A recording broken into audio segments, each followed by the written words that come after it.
नमस्ते दोस्तों, आज आप जानेंगे इतिहास के उन अद्भुत पलों के बारे में जिन्होंने हमारे आज के समय को आकार दिया है।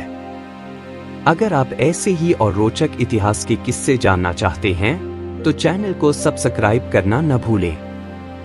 आज हम आपको लेकर चलेंगे इतिहास के एक शानदार दौर में, इस्लामी विज्ञान और संस्कृति के स्वर्णिम युग में। यह दौर न सिर्फ सांस्कृतिक समृद्धि का था बल्कि इसने आधुनिक विज्ञान और ज्ञान की नींव भी रखी। चलिए जानते हैं मध्ययुगीन काल में मुस्लिम विद्वानों की योगदान और कैसे उनकी उपलब्धियां आज भी दुनिया पर प्रभाव डाल रही हैं। इस्लामी विज्ञान और संस्कृति का स्वर्णिम युग 8वीं से 13वीं शताब्दी के बीच फला फूला, विशेष रूप से बगदाद, कुर्तुबा, काहिरा और दमिश्क जैसे शहरों में। जब यूरोप में अंधकार युग चल रहा था, इस्लामी सभ्यता में ज्ञान और रचनात्मकता का विकास हो रहा था। अब्बासी खिलाफत, खासकर हारून अल-रशीद और अल-मामून जैसे शासकों के शासनकाल में विद्वानों को प्रोत्साहित किया गया, जिससे एक ज्ञान समृद्ध वातावरण बना। इस युग की सबसे प्रसिद्ध संस्थाओं में से एक थी बगदाद का हाउस ऑफ विजडम। 9वीं शताब्दी में स्थापित इस संस्था में प्राचीन ग्रीक, फारसी और भारतीय ग्रंथों का अरबी में अनुवाद किया गया।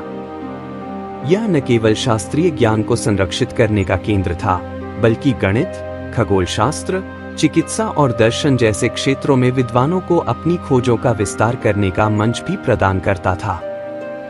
मुस्लिम विद्वानों ने गणित की दुनिया में क्रांति ला दी। अल-ख्वारिज़मी, जिन्हें बीजगणित के पिता कहा जाता है, ने एल्गोरिदम की अवधारणा को पेश किया, जो उनके नाम से ही निकली है।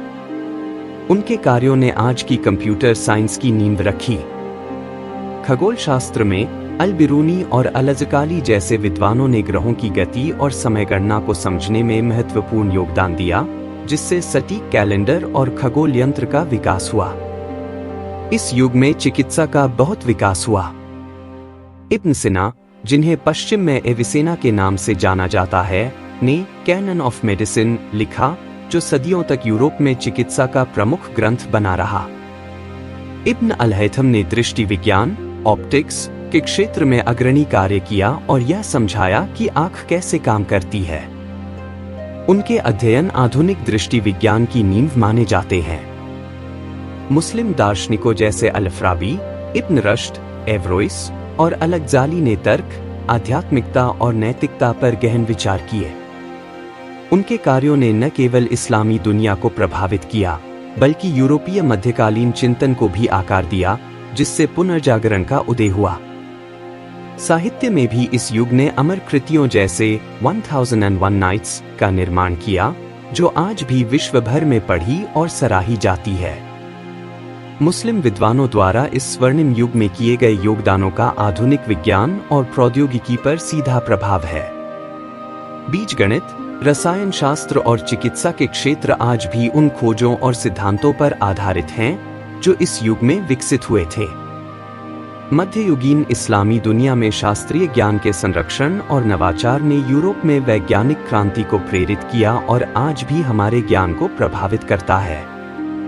तो जैसा कि हम देख सकते हैं, इस्लामी विज्ञान और संस्कृति का स्वर्णिम युग केवल इस्लामी दुनिया के लिए ही नहीं, बल्कि पूरी मानवता के लिए एक वरदान था, जिसने आधुनिक विज्ञान और प्रौद्योगिकी की नींव रखी। आज के एपिसोड में YT हिस्ट्री नोट पर हमारे साथ बने रहने के लिए आपका धन्यवाद। अगर आपको हमारा वीडियो पसंद आया हो तो इसे लाइक, शेयर और सब्सक्राइब जरूर करें, ताकि आप इतिहास के और भी दिलचस्प किस्सों से जुड़े रहें। अगले वीडियो तक इतिहास की इस अद्भुत दुनिया को और गहराई से जानने के लिए उत्सुक रहें।